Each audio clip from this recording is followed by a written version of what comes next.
Welcome, ladies and gentlemen, to T3G. Today is a very special day. Today is the first day of Daily Coffee.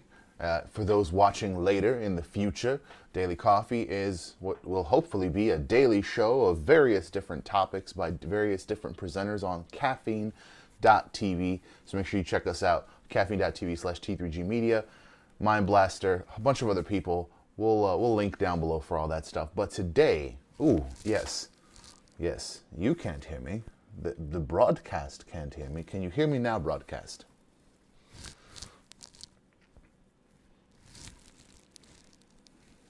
Excellent. Yes, so for those watching in the future, all those links are in the links down below. For those listening in the future, the T3G Tangents channel is going to have all the visuals for this. We're just going to be talking some comic books today. And welcome, Bahamadada. We are going to be doing some discussions. Pardon the mess. This is my artwork for a different video series. But I figured it was apropos to leave it there since it is, all my artwork is very much comic book based, and I wanted to kind of keep the theme going. Oh, interesting. The app's not hearing me. Well, I don't know. That sounds like something to be taken up with caffeine. So today, we're going to be talking about a few different things.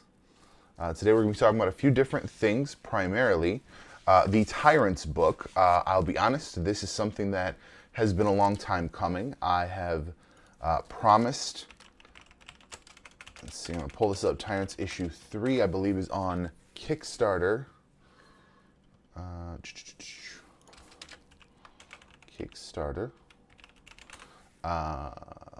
Tyrants, yes, Hollow Harbor. Hollow Harbor is the company that makes this series. They shared these with me. These were provided for free, and I think that was very nice of them because we have a channel and all that good stuff. We said we would do a review. Never got around to it. Honestly, this was provided about a year ago, if not longer. And I think issue 3 is on its way or is out. I'll be honest with you. I'm going to check because I want to give you the proper information. Tyrants, let's see. So it's hollowharbor.com. I actually really like their logo. I'm going to show you guys that. I really like the Hollow Harbor logo. It's very classy. It feels like a film studio. Let's see here. Twitter. I'm trying to find it. I thought they had issue 3. Very interesting. Well, anyway, I'll have all the links below, of course. Hollowharbor.com for those listening. But what I wanted to talk about is this book, and then we'll also be talking about the 27 Club and Two Guns, the graphic novel. But we'll get to those in a minute. Tyrants is a medieval fantasy kind of style series set in a world where, I'll be honest with you, I haven't quite grasped if these 8 islands, and I'll show you, this is their little, I'm not sure if these 8 islands are all there is, but this is where it takes place, and this is these various, let's call them baronies. You have different rulers of each island, and there is one island to rule, or one ruler above all, kind of a king of kings. And there is a really cool concept. This grabbed me right out the gate. 2 pages in, so actually 1 page in, he says, I can't read.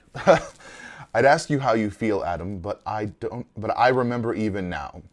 It's like I've never used a muscle in my life. Exactly. Perfect. I'm paraphrasing while I'm reading. This is ridiculous. He says, who came to you? Ulrich. How many generations back? And right there, I was intrigued because what does that mean?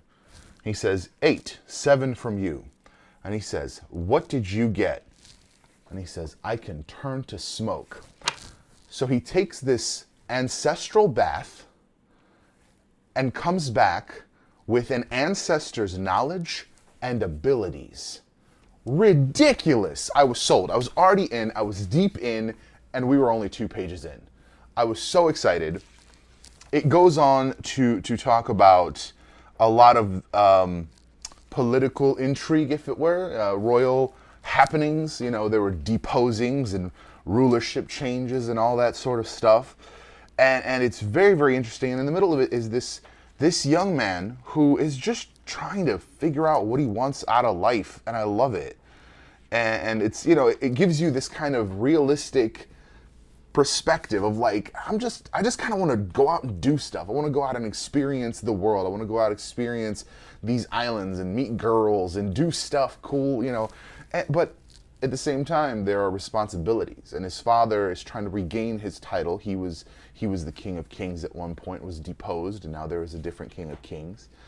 And he's trying to balance these things while at the same time just trying to exist, because this is a universe where there are giant zombie bears. And that's what happens in issue 2 is he's out and about in the woods, and there's a giant zombie bear. And it's something he's got to deal with. And there's castle break-ins and all sorts of stuff. And every one of these zombie bear, not here for this.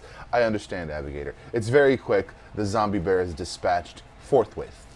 However, the cool thing is that every single one of these factions, let's call them, has their own ancestral abilities. They go visit the ladies. There's a queen, her daughters. One of the daughters transforms into she's a lichen. She transforms into a wolf. And you just have all these really cool things. And what I love about it is that the art is so on par with major productions. I mean, I'll give you guys a close-up here. It's on par with major productions. It actually, right off the bat, reminded me, I think his name is Clayton Henry. That may be right. Hold on, I'm actually going to have to look that up. No, I don't think it's Clayton Henry. Clayton Henry, I think that's the image. Was that it? Maybe that was it. That was it, yes. Clayton Henry's early stuff. He's done Marvel stuff, he's done DC stuff, all sorts of stuff. He did a lot of stuff for the return of... Valiant. I couldn't think of the name. Valiant Comics made a comeback in the 2000s, and he did a lot of work for them. So his art reminded me of Clayton Henry, and this is an artist named... You'll have to forgive me, I don't know if I can pronounce this correct, but it is Esau Figueroa. Hopefully that's correct. And it very much kind of drew me in because it's crisp, it's clean, and, you know, for a book that's unknown, you know, if you're grabbing the first 2, I think like I said, I think there's a 3rd issue either on Kickstarter or it's come out. You're getting information that... You know, you're getting a book that you don't know about. You don't know if it's going to be good.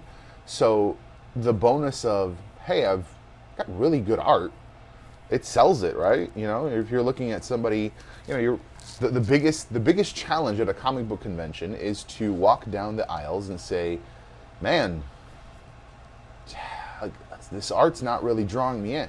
So the story has to be the pitch. But then when...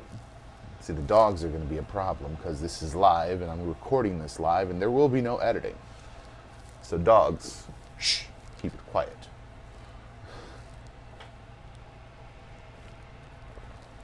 But yes, the art is really good. The story is really intriguing. I will say the first time I read it, I recall feeling that the language used was a little modern for my tastes. It felt like, you know, it felt like modern people were just talking. It did not feel like it was a medieval setting or a, you know, kind of Renaissance era speech. But then when I read it the second time, I didn't get that at all. So I don't know, you know, what changed for me personally, but that's the other kind of thing to consider when reading comics, is that your perception is going to change. That's why I love rereading my old books. I've got a shelf upstairs of just a ton of graphic novels. This is why they gave this to me for free. I said I don't collect singles. Like it sounds really cool, but I don't collect singles because I don't have boxes. I don't keep boxes anymore. But they were like, here, check it out. We want you to read it. So that's why they gave it to me free, which again was very cool of them.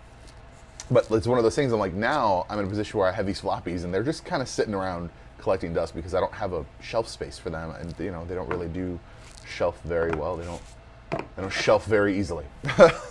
So that's my thoughts on that. It's a really, really good series. Check it out. Of course, links below for those listening in the future. I'll leave this one for last because it's the most special to me, honestly. Of these books, it is the most special. Two Guns. I did not know this was a comic book movie. Two Guns is a movie that starred Denzel Washington and Mark Wahlberg, two people who I greatly admire in the acting world. Denzel is personally one of my heroes. And it was good. It was fun. It was entertaining. Didn't really think much of it. This, I think, was equally as good. I don't think it was better. There's a lot of times where you have situations where, the story is so much better in the book. It's so much more detailed, so much richer. Nah, it really wasn't. I think it played out pretty much the same way. I think the art really fits the theme, the theme and the style of the story. It's kind of I don't want to say grizzled story, but it is. I mean, if you've seen the movie, it is what it is. It's cop versus cop. They're both undercover. They both are kind of being played by different people, and you plow along until you figure out who the actual bad guy is. And that's kind of what it is. And that's the story. It's a pretty basic story. It's not, it's not super deep or rich or anything like that, but it's just a fun romp. And what I didn't know is that they actually made a sequel called Three Guns, which we'll be talking about another time. But the really cool thing here is, I think with the medium, specifically, comic books not really having production budgets in the long run, you end up with really cool stuff that you can't do. There's way more explosions, I think, in this than there was in the movie. You shoot people in the face and you you light people's faces on fire. That kind of stuff is not really PG-13 friendly, and I think it was a PG-13 movie. So, you get to do stuff that is a little more hardcore than you would see in the movies. But beyond the additional kind of gratuitous violence and gratuitous semi-nudity, it's not a mature rated book or anything. It's I would say it's equally. It's one of those things, like, it's a light-hearted kind of action-adventure romp. And it's just a fun read. I've read it twice already. It's just a fun read. It's like, even though I know what happens, even though I know who the bad guy is, I think there was probably maybe less than a year between the two times I read it. And I still got a little more out of it. I kind of got the nuances of how they set things up and how they telegraph certain things. I get it. I get more out of every time I read a book. I've read, there's comic books that I've read from my early reading, when I started reading in the 90s. 96, I think, is when I started reading, like, heavily. And I read comics from them, and I'm just like, man, like, see what they did there. Like, you have a different perspective. Even I've read it 6, 7, 8, 9 times at this point, but then I read it again, it's been 15, 20 years, and I'm just like, man, I didn't catch that before. So you get a different perspective as you grow. I think it's cool. I think it's a really cool thing to, like, and it works for books, of course, but I think with comics there are things that you can do that you just can't do with books. There's a visual aspect to it that is hard to replicate in books. Unless you're like a Heinlein or a J.R.R. Tolkien, where you would describe down to the leaf the entire scene, and you see exactly, like, you can't help but to see exactly what's going on. I'll attribute that to oh my goodness, what's her name? Harry Potter. Help me out, Abigator. Help me. What is her name? My goodness. I'm gonna have to look it up. Harry Potter author J.K. Rowling. Yes. See, I said Tolkien. It took me. Anyway, so J.K. Rowling did the same thing. I read two chapters of one Harry Potter book, and that was the Goblet of Fire. And when I watched the movie, it was verbatim what I saw up here. It was exactly how I had pictured everything when they first cast Harry Potter. I was like, yeah, that's the kid. Wow, that's really good. Like, I had never seen a better casting based on no previous visual information besides a description. So to see Daniel Radcliffe on screen as Harry Potter, it was amazing. It was amazing. Because it was, again, I've read 2 chapters at that point. And at this point, I've never read a Harry Potter book. They're way too long for me. But the description and the actual, the way it's done in the book is so well done that it's not really a hard job. Like, oh, so we need somebody who's about XYZ old. He needs to have kind of this look, or we need to make him look this way. Like, when you have that detailed of a description, I don't know anyone that read religiously the Harry Potter, or the Lord of the Rings books, I don't know anyone that religiously read the Lord of the Rings books that was like, oh man, like, Gandalf should have looked different. I'm pretty sure everyone was like, wow, they really brought Middle-earth to life. Because there's so much detail. Now granted, there's socio-economical elements to that, right? There was reasons why there was so many words and so much description. Back in those days when those books were published in short form, it was very much per word. You got paid per word. So they would publish these, 3-4 page things, but the more you did that, the more you got paid. So you ended up doing these really, really long series. That's why you have like even Heinlein, one of my favorite sci-fi writers. He does a really good job describing everything. I mean, there's so many stupid little details. I think the most recent one that I read of his was, Fear No Evil. That's what it's called. Really cool, really interesting concepts about sexuality. Really, really, really, really good book. But there are so many tiny, tiny details about how the economy works. It's set in like a futuristic kind of time. So like how the economy works and how monetization of stuff is done. Like, it's so intricate that, like, if they did a movie tomorrow, it'd be really hard not to get it right. Here it is, exactly how it is on paper. So it's harder to do that in books. Welcome, Mongubi, to the broadcast. We're talking comics, we're talking stories. So it's much harder to do that in I think the written form. In comics, it's like, here, this is what this should look like. This is what this, essentially this is a breakdown of a movie. This is what's the word I'm looking for? This is the storyboard. You can take any completed story, any completed graphic novel, and say, this is the storyboard, and we're just gonna essentially do our best to recreate this shot for shot. If you look at something like Watchmen, Watchmen is an excellent example of that, because Watchmen was essentially recreated shot for shot, barring some like updates to technology and things like that. Zack Snyder did an outstanding job presenting that shot for shot and making it look as good and as crazy as the comic felt at the time. Now, we're going to move to this book. This book is very, very special to me. This is a book edited by Enrica Jang. It features writing by a friend of mine, Jenny Wood. If you don't know the Flutter comic, please check that out. Flutter comic on Facebook, and you'll get to all the rest of that information from there.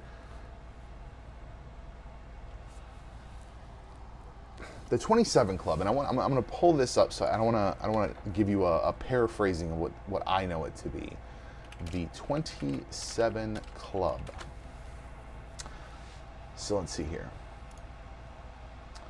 The 27, this is per Wikipedia, the 27 Club is a list of popular musicians, artists, or actors who died at the age of 27. It originated with an unsupported claim of a statistical spike for the death of musicians at that age, but has been repeatedly disproved by research. It remains a culture meme, documenting the deaths of celebrities, some noted for their high-risk lifestyles.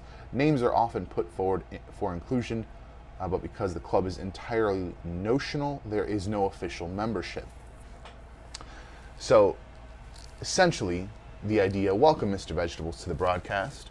We're talking comics. Right now, we're talking the 27 Club, edited by a lovely human being, Enrica Jang, and featuring the writing of a friend of mine, Jenny Wood. It is an anthology, essentially, of different writers and artists taking a look at the 27 Club. So there are stories about various members of the 27 Club. Let's see here. Yeah, so Janis Joplin, let's see here, Amy Winehouse, Jimi Hendrix, Jim Morrison. Those are all members of the 27 Club, and there's various stories from various creators' points of view. Welcome, Coco, to the broadcast. We're talking the 27 Club, a graphic novel that talks about the 27 Club, which is a kind of meme group of musicians and creators that have died at the age of 27. Yeah, there's different takes and various different art styles. So everything from black and white, and this is about.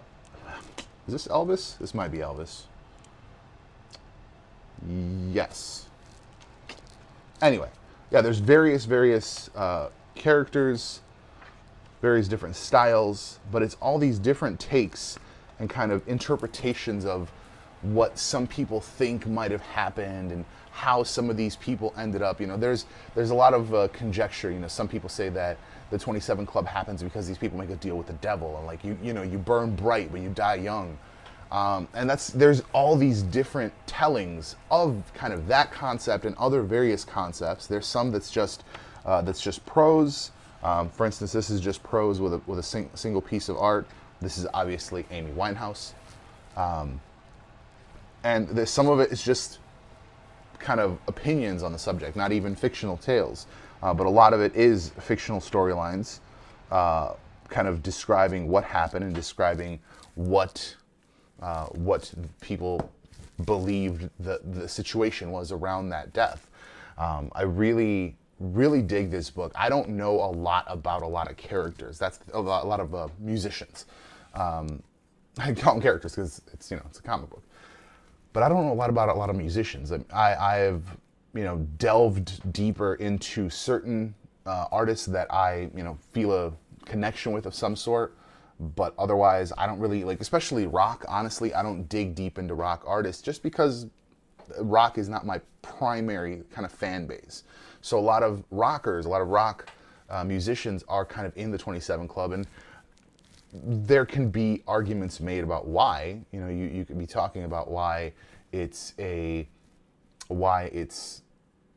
kind of fallen to these young 27-year-old rockers to end up essentially dying young because of the hard rock lifestyle. And these conversations have been had and can be had at any time.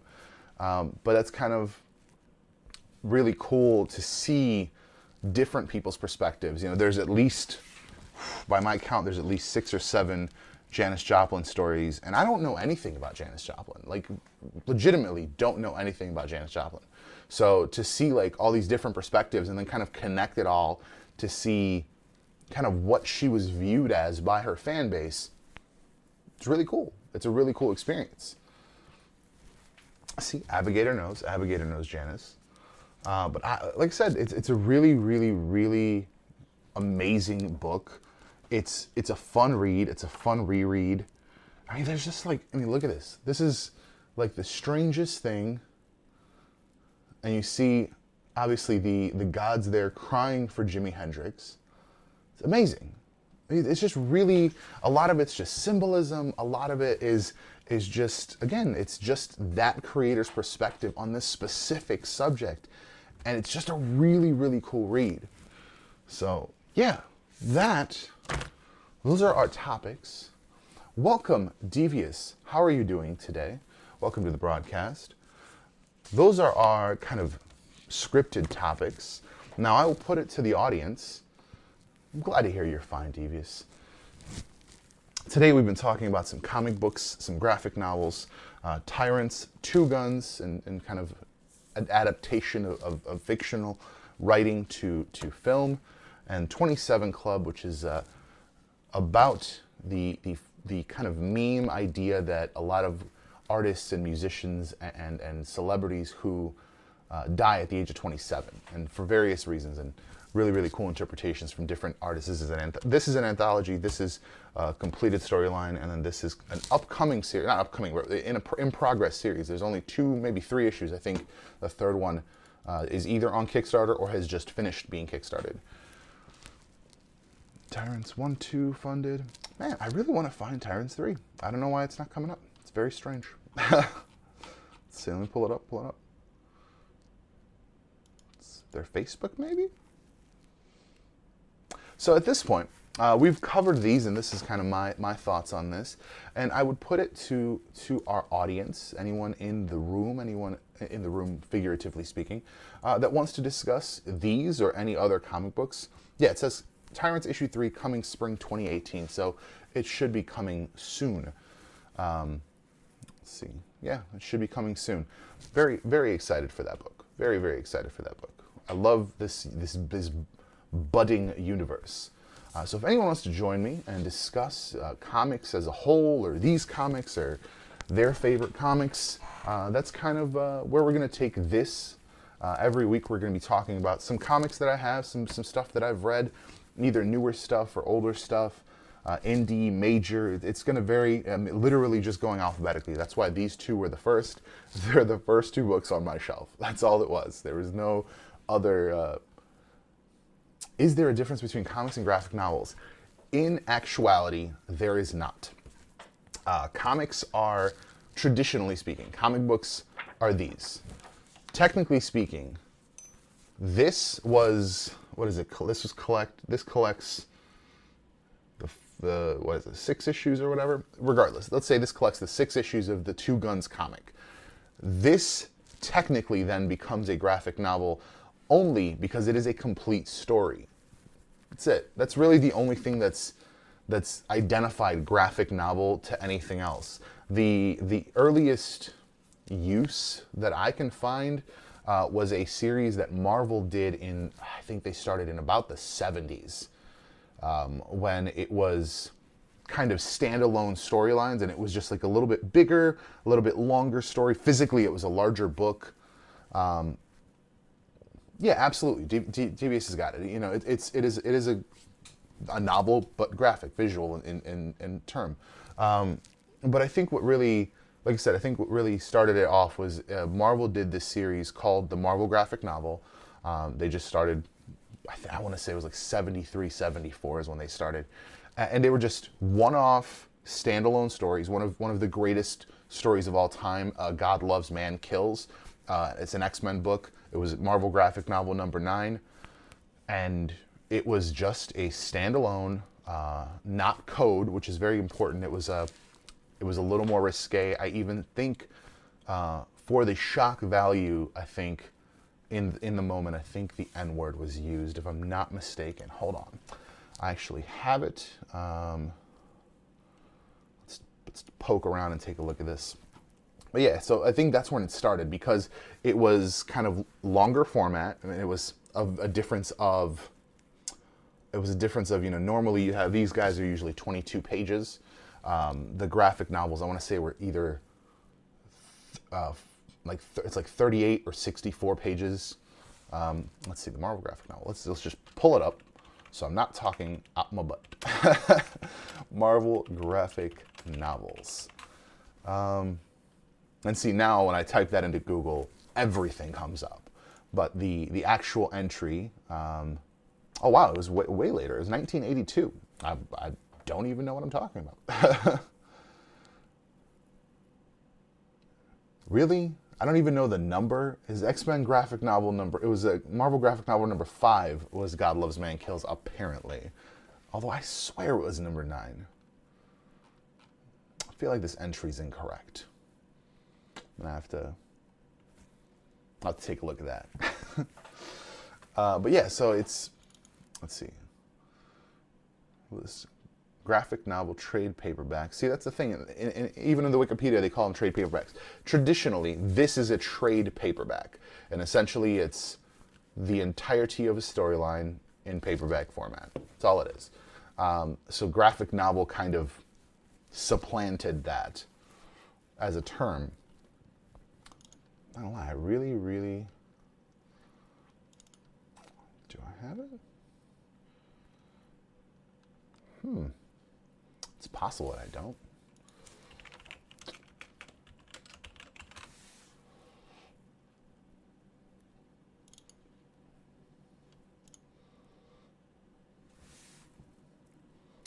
Looks like I do have it.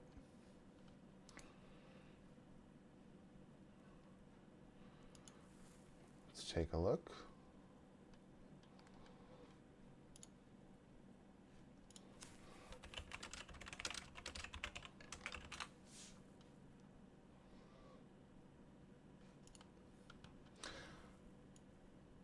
But so this was the format back in the day. It was a little larger. I think the actual physical size was kind of magazine size.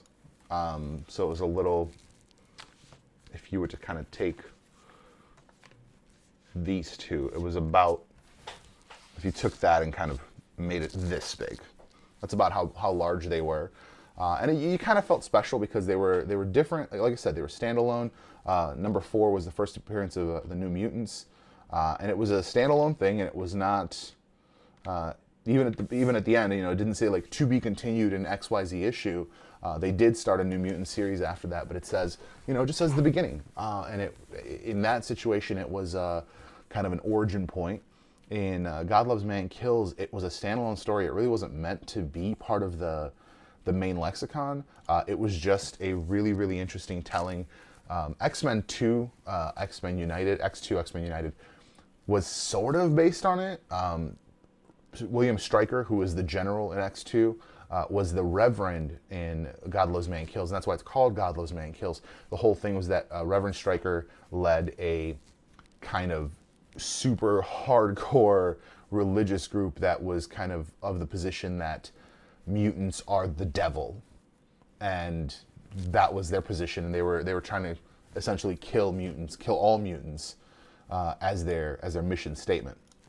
So it was a really pointed thing. It was it was obviously tackling certain things. If you know the history of the X-Men, they were originally kind of created as the inherent, I'm trying to think of inherent stand-in. That's the word. Hello, Hannah. Welcome to the broadcast. We're talking comics. The X-Men were created as kind of a stand-in for all oppressed groups. In the 60s, when they were created, they were kind of a stand-in for commentary on the civil rights movement. You know, the comparison has been made by more than one person in the know and outside of comics that Xavier and Magneto are just Martin Luther King Jr. and Malcolm X. You have the peaceful guy and you have the militant guy, essentially going and trying to do the same thing, but just with two very different tactics. So it's and then going into the late 90s, early 2000s, the X-Men became more of a representation of the LGBTQ community. So that was very interesting to see, and you can actually even see it. And I don't know how much of this is conscious or intentional as far as the visual representation, but you can see even in the, let's see here, X-Men.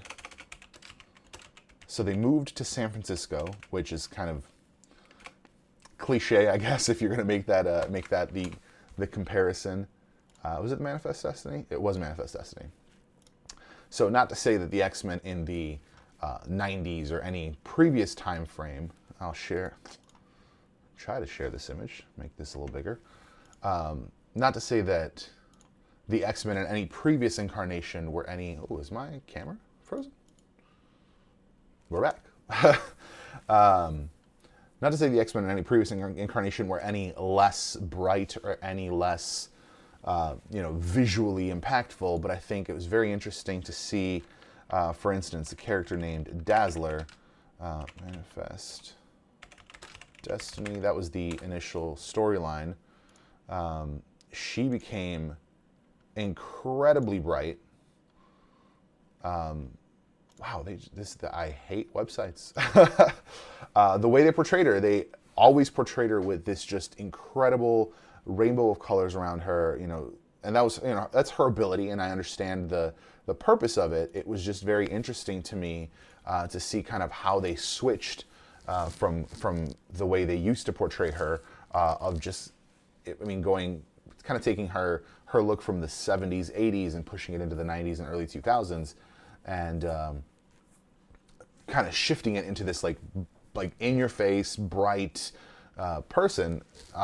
Yes, Devious has an excellent point. Most recently, Iceman was kind of outed as gay. It was a very interesting and weird and kind of, honestly, in some ways, inappropriate way to do it.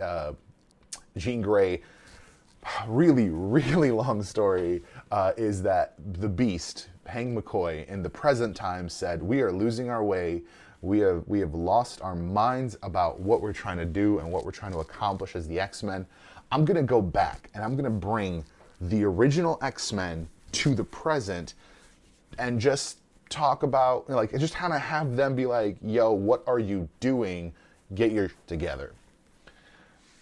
And realistically speaking, all it did was kind of put 60s characters, its timeline is very, very different, put 60s characters in the modern day setting, and it's like, I don't, they kind of had to deal with it. And then Jean Grey is kind of realizing her abilities at this point because she's 16, and she's talking to Iceman, and she says, "Bobby, you're gay."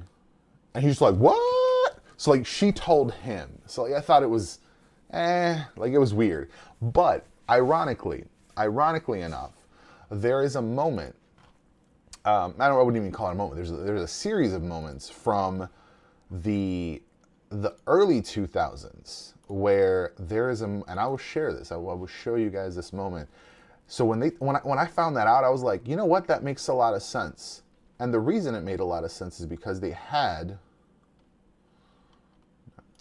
can't click on the right stuff. I'm like, why did that not go where I'm trying to go? They had there is an existing gay character. Is I think the first gay comic book character was North Star. Really cool power set. Him and his twin sister. They had speed and light and really cool powers and really cool character. A lot of weird history because they were members of the Alpha Flight, which is a Canadian superhero team, which all in all made it just like a really, really interesting setup. Welcome, all the new viewers. Chaos Theory, how are you doing? So it was very interesting to see that you had, why is that happening? Let's close Firefox. I feel like my camera, and I feel like a jerk. I've been clicking on that. Let's see, turn off, turn back on. There we are. Okay, hopefully that'll stay that way. There's a moment where North Star hits on Iceman, and again, this at the time may have meant nothing, but just the way they portrayed it, Bobby, I call him Bobby like I'm friends with him, Bobby just objected so much. I'm glad to hear you're doing well, Chaos Theory. We're talking comics today. We talked about these 3 books, and then now we're talking kind of more generally speaking. I'm trying to find a specific example. I was right around this time, actually. Let's see, Trial Juggernaut. Well, I'm not going to say that I am the source of things. Oh, excellent storyline, by the way. This, if you want to read an excellent Juggernaut story, what was it called? What was it called? The Draco. The Draco was an excellent Nightcrawler story. I think it actually comes in a volume, but it was also. Where is it? Let's see here. Would have been around here. There it is, right here. Perfect. Yes, that was very, very good. So let's go ahead and switch to the display. So right here, everyone thinks you and North, and that's Iceman in the middle there. She says, everyone thinks Northstar and I are dating, even though he's openly homosexual. Northstar's gay? What? Like, he didn't know. For some reason, Iceman's been around for, 30 years. At this point, I think it had been about 30 years since they had revealed that he was gay. And she's like, you're kidding me? She says, how could you not know? She's like, you're a homophobe and a racist. And it's like, I have never been a racist. And because she's human. And that was the thing. Yeah, and it was just like the way he was like super, super against it. And I just thought it was funny when people told me like, oh, they said Iceman's gay. And I said, that makes sense, because there's this scene where like he was super offended, like super duper offended by being called homophobe. And I was like, so like it kind of like ties back around. I don't want to say that it was planned. I don't want to say that it was intended. Hello, Blaster. How are you doing today? Welcome to the broadcast. We're talking comics. So I just thought it was very funny. It was one of those, I feel like, unintentional changes to the canon that kind of explains things in the past. And that happens on occasion. You'll do a, what are they called? I always forget. Retro something. Oh my goodness, I can't even think of these terms anymore. Retcon. Devious got it. Devious is my backup here in the room. Yeah, you'll do a retcon, but like it makes sense to do like for some of the weird stuff that happened in the middle. You look at some of the Captain America stuff. You look at some of the like Cyclops things. When they say certain things about Cyclops, like from his youth, and it's like they added this new thing, like, oh, this happened in his youth, and you're like, okay, I can see that. It works. Like, it makes sense. Like, kind of, this was a weird moment in his history where, a new writer kind of said, let's take Cyclops in this direction, or whatever. The character doesn't matter. Let's take Wonder Woman in this direction, and then 5-10 years later, someone says, all right, well, there's this backstory from Wonder Woman that, like, you guys didn't know about here, but here's my kind of take on it. But then that story inadvertently explains that other kind of weird pivot. So it happens all the time. I just thought this was a really, really funny one. But yeah, so like in the early 2000s and into now, the X-Men kind of became more of a stand-in for the LGBTQ community, and I thought it was very, very interesting when they changed them. They didn't change them. They changed their focus. So because of a lot of politics in the movie side of things, X-Men being under the Fox brand. Disney having ownership with the Marvel stuff, there was actual changes happening in the comics because of that, unfortunately. Fantastic Four, the first Marvel comic, was canceled because X-Men and Fantastic Four were under the Fox banner. So essentially what Marvel's position was, we're not going to give them free story ideas. We're not going to sit here, make comics for years on end, and just essentially feed Fox information on how to write good Fantastic Four movies and X-Men stuff. So what they did in the comics, and you see it in the show, like if you watch Agents of S.H.I.E.L.D., Inhumans was intended to be a movie. Inhumans was intended to be a way bigger part of the Marvel Cinematic Universe because they had made this hard pivot in the comics for the Inhumans being the persecuted group. It was weird because that made a completely different analogy. The Inhumans, welcome Hareb, that made a completely different analogy because, you know, the mutants, the X-Men, were born that way. They have no control over it. They have no, you know, they are who they are and how they are. They, you know, if they're born with a horn, they're born with a horn. That's just what they got to deal with for the rest of their life. Versus the Inhumans, they have to go through a procedure to gain their abilities and to be who they are. So even the ones that end up looking freaky and having, you know, physical deformities and things like that, essentially it was a choice. So when they made that pivot into comics, it was a very, very controversial thing. Like, so the people who kind of look at comics with a deeper scope, like myself and others, it was a very, very weird thing to pivot on, because it turned from, here are these people who really kind of function as a really good stand-in for all these other social issues that we're trying to tackle without just like making comic books about, pardon me, I touched the microphone, I apologize, that probably hurt some ears.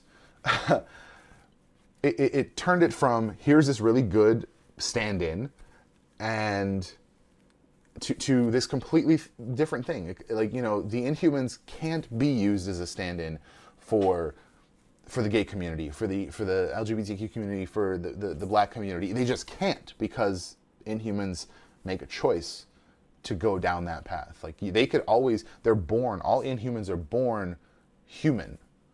They go through a process to gain their abilities, to essentially unlock their genetics. And that's the difference, and that's why that kind of hardline pivot in the comics. Didn't they pivot into being born that way? I mean, they are born that way. They're born inhuman, but they're born, but they're born physically, like, they don't display any powers. Like, nothing normal, nothing daily could cause them to display their powers or to display any physical deformities. They have to go through a process called pterogenesis, where they're exposed to a crystal, which essentially is a catalyst which works with their biology to then give them powers and give them physical deformities. It's just, the difference is you're physically born with it, and mutants, X-Men, and all mutants around them, when they're born mutant, at some point, regardless of what happens, they're going to get powers. Magneto's, I think, from what I understand, Magneto's was probably the latest. No, are you talking about the Inhuman series? Blaster, if you're talking about the Inhuman series, if you remember, they still had to go through pterogenesis. They had to be exposed in that chamber to the crystal, and that's pterogenesis. So no one was born. Yeah, no one was born with their physical deformities. Right, but Devious, I understand that. And a gay person would still have to make the choice to present themselves that way to the world. However, that doesn't change who they are. That doesn't physically, mentally change who they are. So it doesn't make them not gay by being in the closet. That's the difference. You know, the difference is, like, Cyclops can wear his shades for the rest of his life and never show anyone he has his powers. But that doesn't make him not there. He was born with that. Once they activated. That was the end of the story. Like, that was it. And for some mutants, it's, you know, the powers happen at birth. Like, some mutants are born with powers, like, right out the gate. Some mutants, it takes a long time. It takes... Right, some mutants aren't that lucky, though, exactly.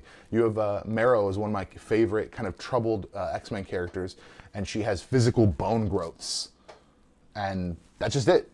Like, you can't, like, not see it. You can't not see who she is and what she is. So that's the difference, you know, and that's where the stand-in for the black community is. Like, black people are black people. There is no, like, you can't, like, come out as black. Like, it's just... Yes, some mutants will be outed.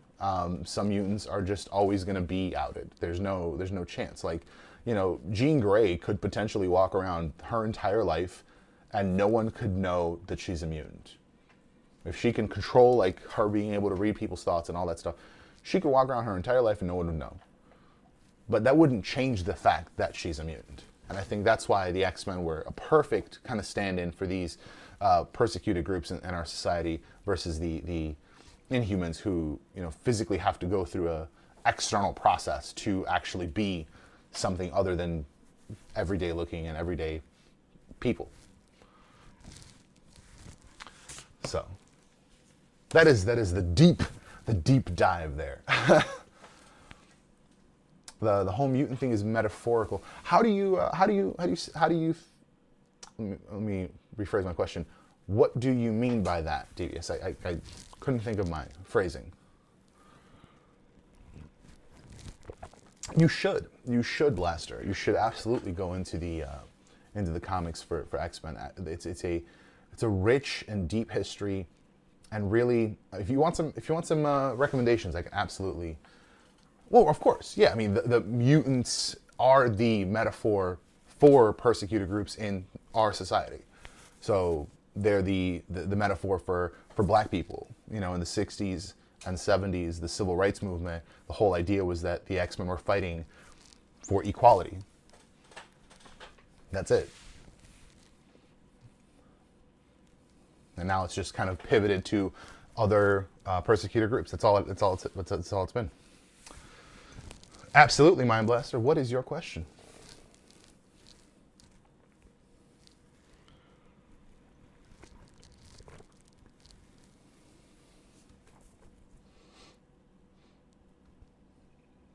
Oh, it was absolutely intentional. It was absolutely intentional. There is debate to what level. Obviously, the only person that could physically know is Stan Lee, who wrote it. But even he's gone so far as to say that it was meant to be a metaphor. It was meant to be a metaphor for the civil rights movement. That's why he made Magneto the militant version of Xavier, which is all it was is Martin Luther King Jr. compared to Malcolm X.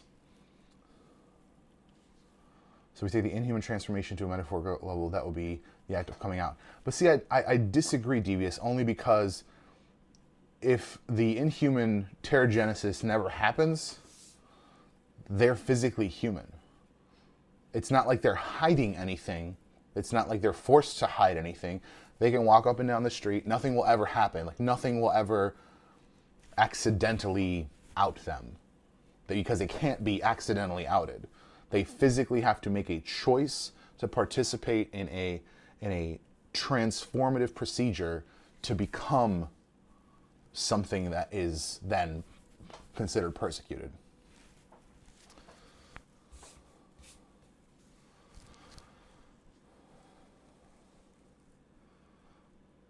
If a gay person never comes out, they will never become. But they are gay. Like if someone's gay, they're gay. That's just what it is. It's not coming out is just telling people about it.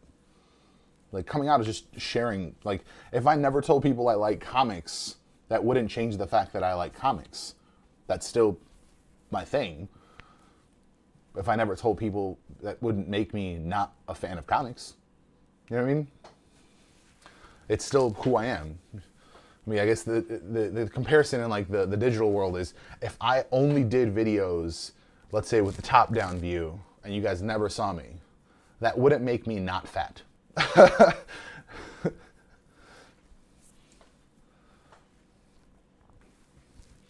Like that would still be who I am and what I look like. So if I never had a face reveal video, back in the day when we first started our YouTube channel, that wouldn't make me not fat.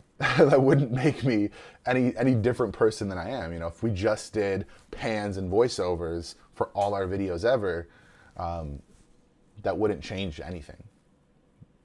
That's kind of the difference. What's the one channel? I was just talking to somebody about this. Blaster, I think you were talking about this. What was the channel where they just did a face reveal, but then the face reveal was a lie because the whole thing is a lie? How to Basic. Yeah, How to Basic is a channel where it's you never see the person or persons involved. But the fact that we don't see them doesn't make them not who they are. So whoever they are, whatever their physicality is, whatever their personality is, that doesn't change who they are because we don't see them.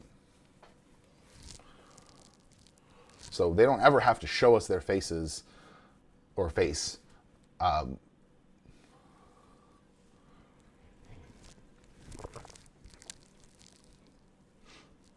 Well, I think the point of the metaphor is to have an apt representation.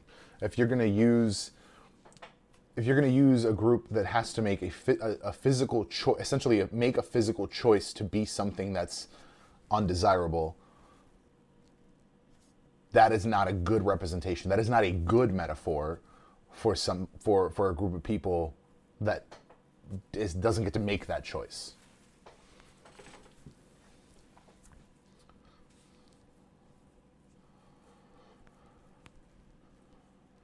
I hope you understand my meaning. I'm not saying that it's not a metaphor. It still can be a metaphor. I'm just saying that it's a bad metaphor. It is not an apt metaphor if you use a group that has to make a choice to do something that makes them undesirable versus a group that is quote unquote undesirable by society by the sheer fact of existing. I don't know if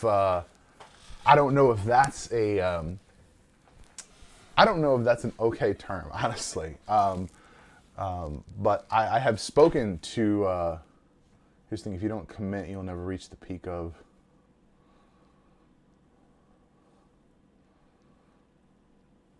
being what you are. If you don't commit, you'll never reach the peak of being what you are. Right. But I mean, the peak, no one's talking about the peak. No one's talking about, being the best of something. We're just talking about being that thing. It's not, but again, it's not reaching the possibilities. It's a physical change. That's what I'm saying. I'm just saying. I think we're kind of going too deep into it. The difference is, I know you were inhuman and you transform the same as being.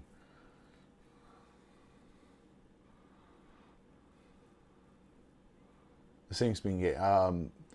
If you know you are inhuman and you need to transform, you don't need to transform. That's the thing. It's not a necessity. People don't, inhumans do not need to go through pterogenesis. They absolutely do not. They do as a choice because of the potential abilities and powers that they're going to get, and that puts them, because of the society that the Inhumans live in, it's a caste system, the chance to not be a worker bee, essentially, to potentially be a soldier or, defense force, or, which is, I think, potentially the same thing, a politician or a planner or whatever, the chance to be something more than your class lies in this physical transformation. And that's different.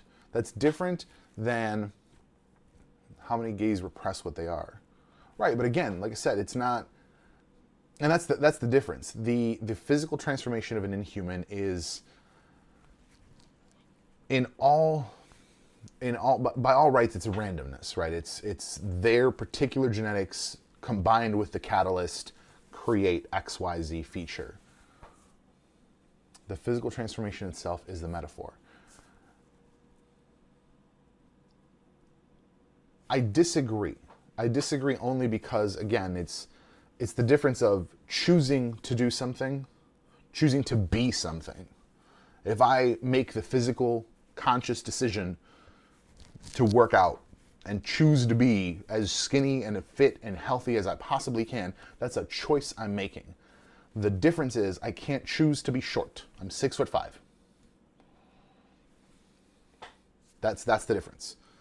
It's taking a physical action to be different versus your genetics. I am genetically tall. I am not genetically fat, and I can change that through physical effort.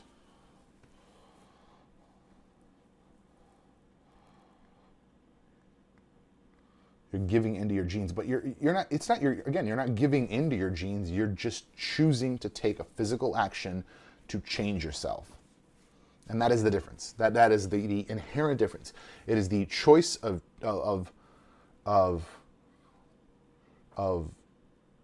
It's not. It's societal. Like, I don't have to be skinny. I don't have to work out. I don't have to be fit. But society doesn't like fat people. Let's be honest. Society doesn't like fat people, so like societally, it would be easier for me to be a skinny dude because people would probably be more comfortable around me, just generally speaking.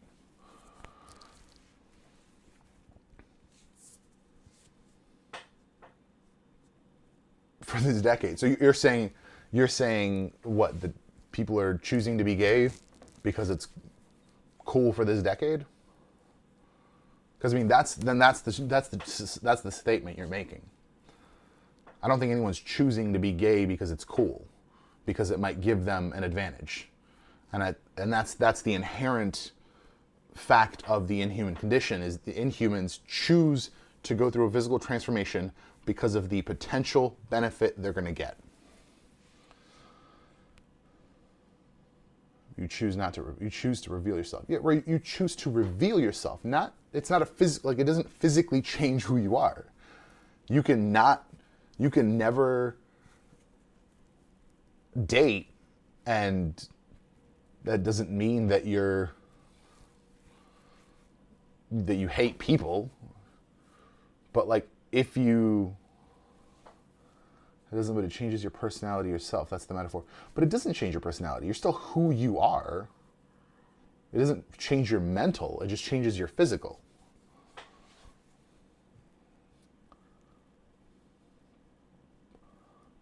I mean, if we're looking at Inhumans as they've been portrayed, maybe you do physically change. Ask a repressed gay person. I don't believe that biologically.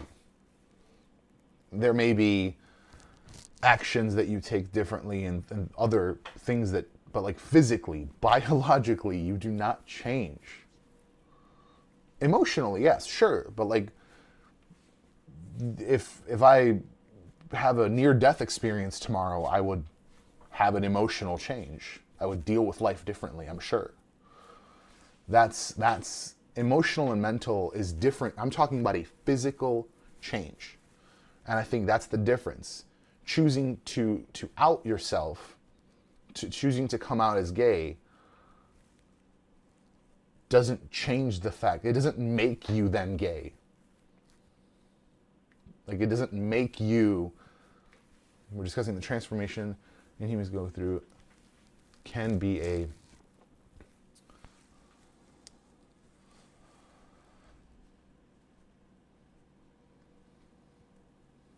metaphor to take action into your hands and do it. That's a very, I'm not, again, Blaster, I'm not saying that it's not a metaphor. I'm saying that it's a bad metaphor. I'm not saying that it's not a metaphor. I'm saying that it's a bad metaphor. But again, I will counter your point. Inhumans who do not go through Teragenesis, do not have abilities, are not in any way anything other than baseline humans. That's it. It's not something you've always been.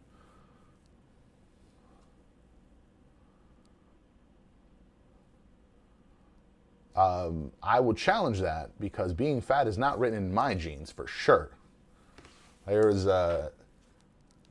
Mother was skinny. My father was not a fat man. He was a large man, which is why I'm 6'5". I'm not saying that there aren't genetically larger people, but the condition of being fat is not. I'm not saying that it's not, that it can't be out of your control. There are some genetic conditions that are abnormalities, thyroid issues, etc., that can cause you to be overweight, that cause your body to handle food differently. I'm saying humans born of inhuman blood can become inhumans. Yes. They are born baseline humans, and there is a external component that has to be. There is no ifs, ands, or buts about it. An external component has to be introduced into their system for them to gain abilities. The difference And that is the inherent difference. An external component has to be introduced into their genetics for them to become something other than baseline human. Mutants don't need an external catalyst. They are born genetically different than humans. They have an extra gene, and they, by definition, are going to be different. They don't have to take any actions to do it. They don't have to do anything except live their normal lifespan, and they will inherently, biologically be different. That's the difference. A inhuman born without any abilities does not have to go through teragenesis. They could leave, live out their life, and die baseline human without anything that could tell them apart from an everyday baseline human that is not born of inhumans. Bye, Abigator. Thank you for hanging out.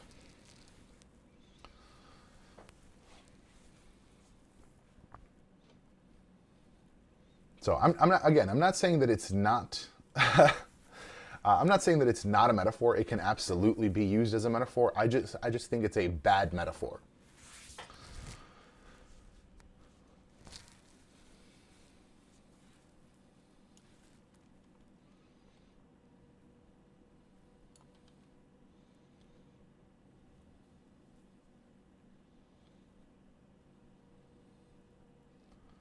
Whole need to choose to transform is kind of a good one.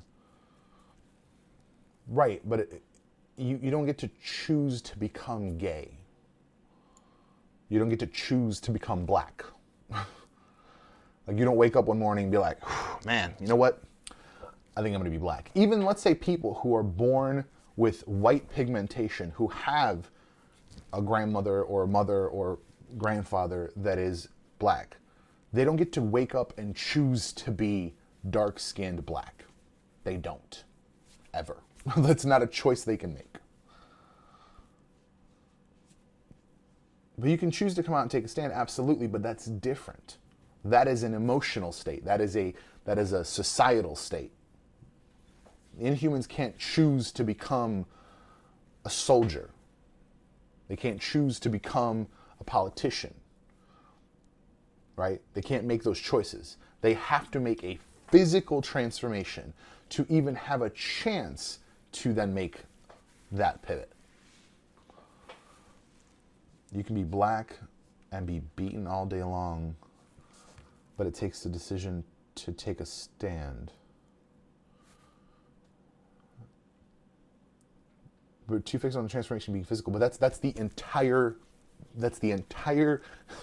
thesis I am presenting, that mutants are an excellent metaphor for people who are born a certain way, because they are born a certain way, because they have to go through their life that way. Nothing will change that.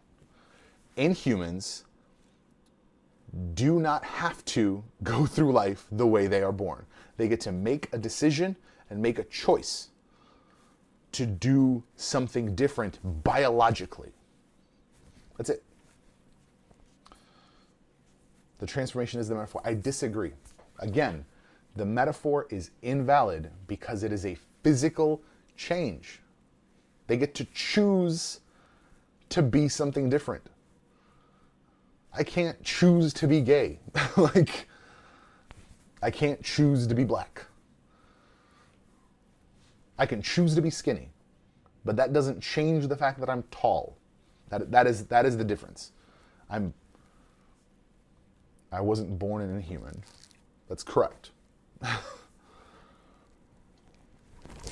But no Inhumans are born with abilities. No Inhumans are born with abilities or born with physical deformities. They're just not. They have to take a drug. No person is specifically born gay. We're going to have to firmly disagree on that, sir. Coming out of the closet is a physical action, but it's physiological metaphor.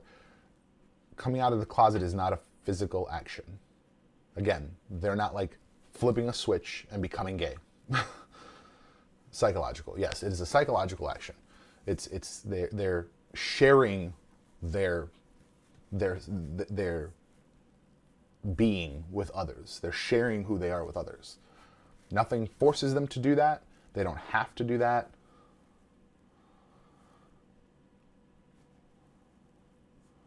I'm missing the point. Enlighten me, my friend.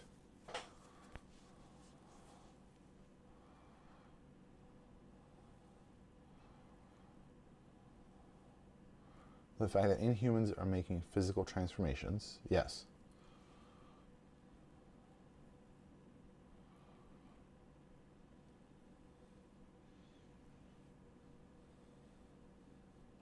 Doesn't mean that the metaphor has to be a physical transformation. Sure, it doesn't have to be, but then it makes it a bad metaphor. Creatively, from a writing standpoint, from a purely observational, from a purely, observing that as a story is a less poignant, less specific, and less impactful metaphor than having something represent something that is very similar in every way. Right. You may think it's a good metaphor, and that's your choice. I'm saying objectively, from a writing standpoint, it is a bad metaphor. You may subjectively think that is an okay metaphor, or a good metaphor even. Subjectively, we will disagree, but objectively, when looking at how to write and how to create a metaphor, being a man who's sexually attracted to other men can be on your genes, but becoming gay is a decision. What? Are you differing? Are you differing the actual state of homosexuality and the, what, societal, I don't even know, like, you're differing being gay and being gay. Again, becoming gay is not a decision. I firmly do not believe that becoming gay is a thing. You can't become gay.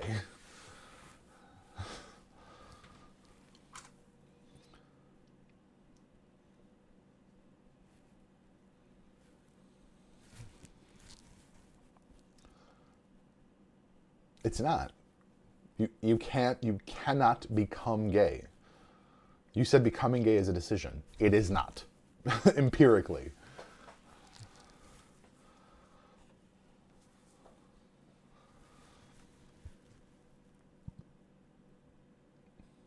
But that's what you said. So what are you trying to say? Why don't you say what you're trying to say, sir?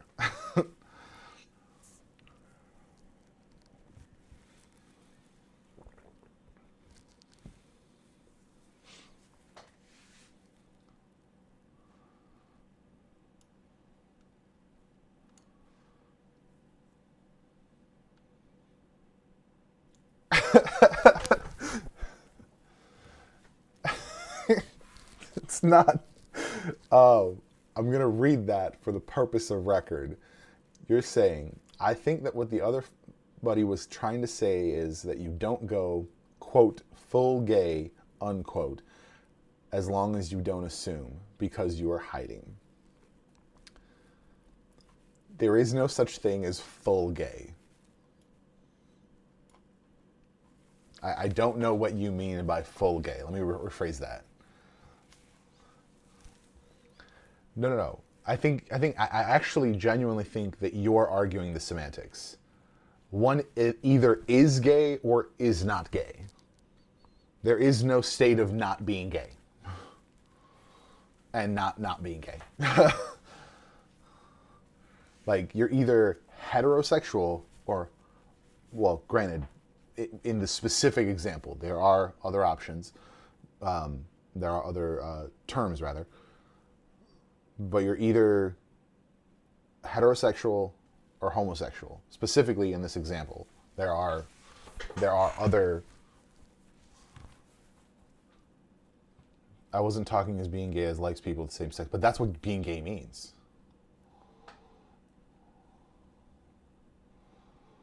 Like, that is what it means.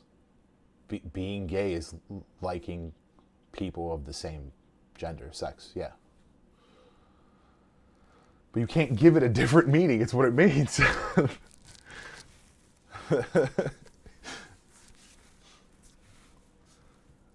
LGBT. Right, you're absolutely right, Devious.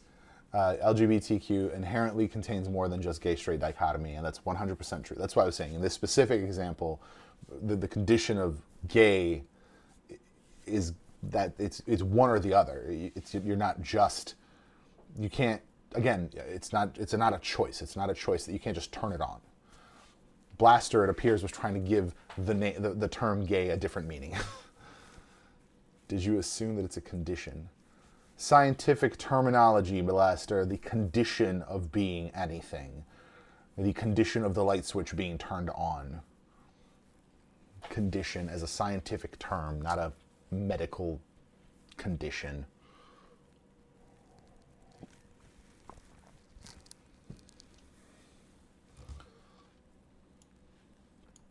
Anyway,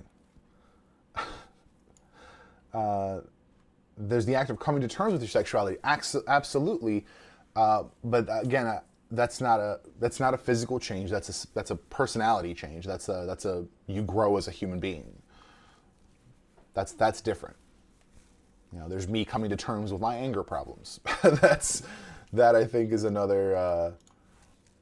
You know, it's a personality thing. It's something you can choose to go through and choose to undertake. It's not something that you. I don't think specifically. I think personally, I believe that any action you take to change yourself makes you grow as a human being.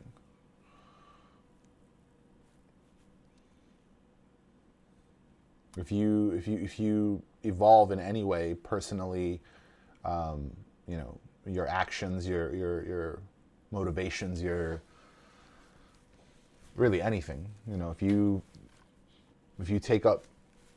decide that your time management is garbage and you say, I'm gonna get that under control and become better at time management, I think you've grown as a human being. But that's more subjective than anything else. You said earlier that makes any kind of comic metaphor trash. I disagree. Again, this particular change of using the X-Men as the metaphor for oppressed groups in our society and switching to the Inhumans, that was particularly, I think, a poor choice on the creative. But I think that was a choice driven 100% by money. It was not driven by a creative impulse. It was a decision made to essentially prevent Fox from getting new storylines. That's all that was. The X-Men didn't turn into Inhumans, but in the comics, Marvel made a hard focus pivot. If you look at the 90s, early 2000s, up until about, I'd say, 2010, 2011, the X-Men were the main thing. They were the highest selling books. There was the most books of the X-Men. And they were the focus because they were the most popular. And there's just no way around that. That was just factual numbers. They made a hard pivot into presenting the Inhumans in way more books. They changed key characters, core characters, into Inhumans. Quicksilver and Scarlet Witch were turned into Inhumans in the comics. And I mean like they found out that they were actually Inhumans and not mutants, which destroys. It was a hard retcon that destroys their entire past, honestly. Turns out they're not even Magneto's kids. You know, like it was just like a hard retcon, and to then still be able to use these characters in the movies. It was a 100% monetarily driven decision. Had nothing to do with creativity. Had nothing to do with driving a good story forward. It was just like, we need mutants because mutants are popular. We can't use mutants, so let's use Inhumans in the Marvel Cinematic Universe. I honestly think once / if this Fox purchase goes through, I think we're going to see a mad shift back to the X-Men. Most people do not like the Inhumans as much as they like the X-Men, because they're a completely different storyline. They're a completely different storyline. They're a completely different way of telling stories. And I think most people that read comics, that read X-Men, did not jump on the Inhuman train. And I think once the X-Men movie rights are back under the Disney rights, I was thinking it was a complete different storyline. No. It's all related. It's all in the comics. It's all one universe. And hopefully now with the purchase of Fox by Disney, that will put everything under the Marvel banner. And theoretically, we'll almost certainly see another Fantastic Four comic book. And we will probably see the resurgence of the X-Men as the focus in the comics. Yeah, that's kind of the thing about this having movie stuff and comic books. Most comic series are one specific universe.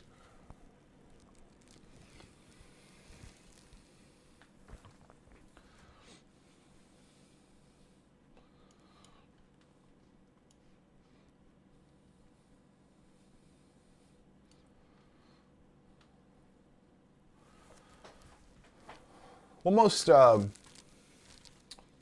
see. Well, the Marvel books, all the primary Marvel comics are all Universe 616. Marvel Universe 616. The Marvel Cinematic Universe is a different number. I'm actually curious now that you bring that up. It's a different Earth. It's a different universal number. Earth number, rather. Marvel MCU Earth number. Earth 1999. That is the Marvel Cinematic Universe, I believe. Let me take a look. Yep. Earth 1999. The primary comic book universe is Earth 616. Yeah, I'm a big fan of the fact that they gave our Earth a number. Our Earth. Our Earth is 1218? Yep, 1218. Earth 1218 is the designation given to our realities where superheroes and other superpowered beings don't exist. This universe may appear somewhat dull from a cerebral perspective, but it does have its good sides for those willing to recognize them. I love that. I love that description. It may seem boring, but there's good stuff.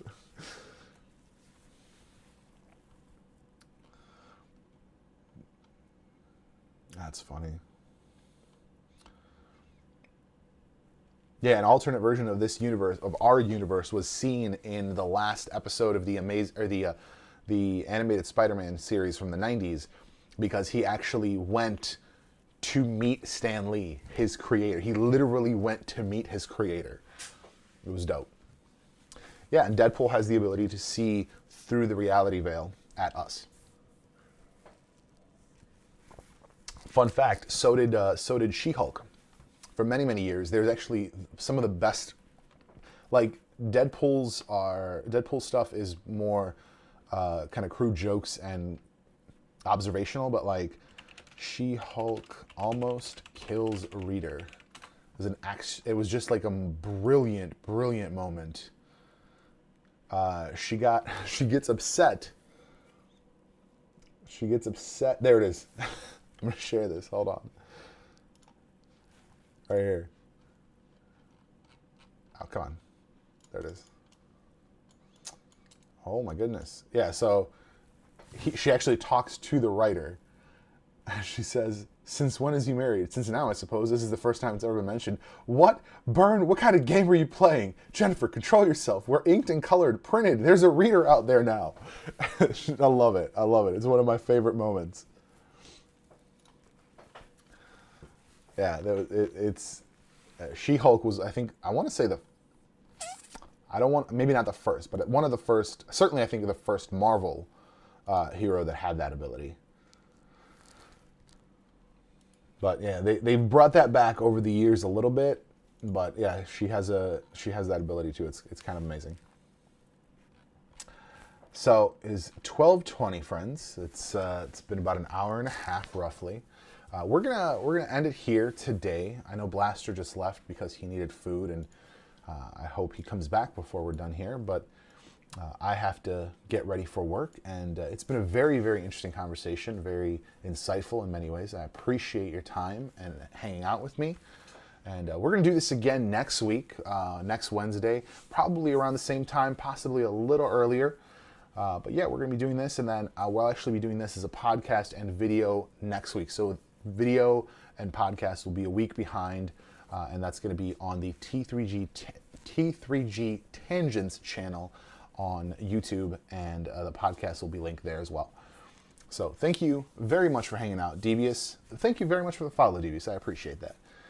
Thanks for hanging out. Tomorrow, if you're interested in business, in turning your passion into a business, tomorrow evening, haven't settled on a time just quite yet. I have something else that I need to do in the physical world out here, but I'm going to be meeting with Jordan from HCT Media, talking about pursuing your passion as a business. But again, that'll also be next Thursday. It'll be available through the channel. So if you aren't going to be there, Devious, I'm sorry. But then you will be absolutely able to watch the video and listen to the podcast the following week.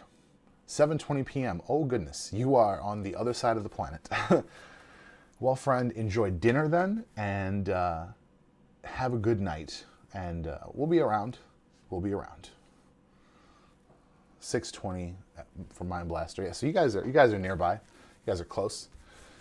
So that's going to be it for today. Thank you for hanging out on Panels on Pages. Next week we'll have to. I think we're going to bring somebody on, and nothing is close in Europe. That's fair. That's fair. My closest time zone is about an hour drive east. I don't think it's quite that easy over there. Thank you again for hanging out. We'll see you guys in the next one.